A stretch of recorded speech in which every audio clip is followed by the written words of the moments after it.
बिस्मिल्लाहिर्रहमानिर्रहीम। अस्सलाम वालेकुम। वेलकम टू लजीज़ खाना।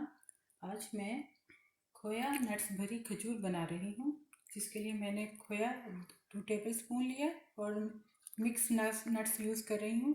मैं यहाँ बादाम, अखरोट और काजू यूज़ कर रही हूँ। आपका जो दिल करे आप यूज़ कर सकते हैं।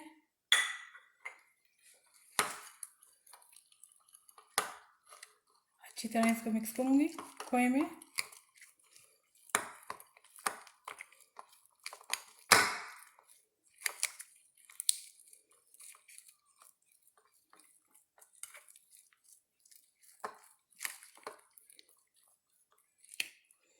और यहाँ मैं 8 अदद खजूर यूज़ कर रही हूँ।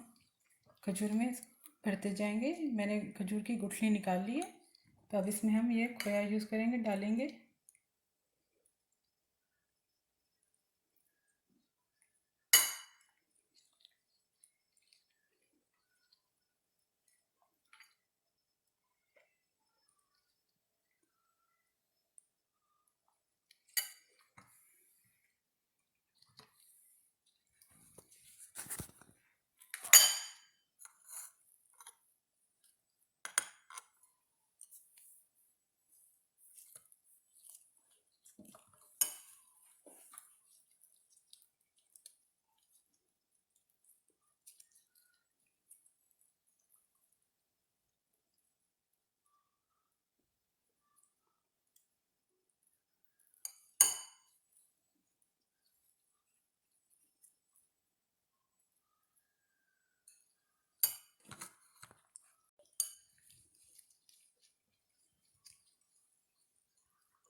जी, मेरी ये खोया नट्स भरी खजूर तैयार है।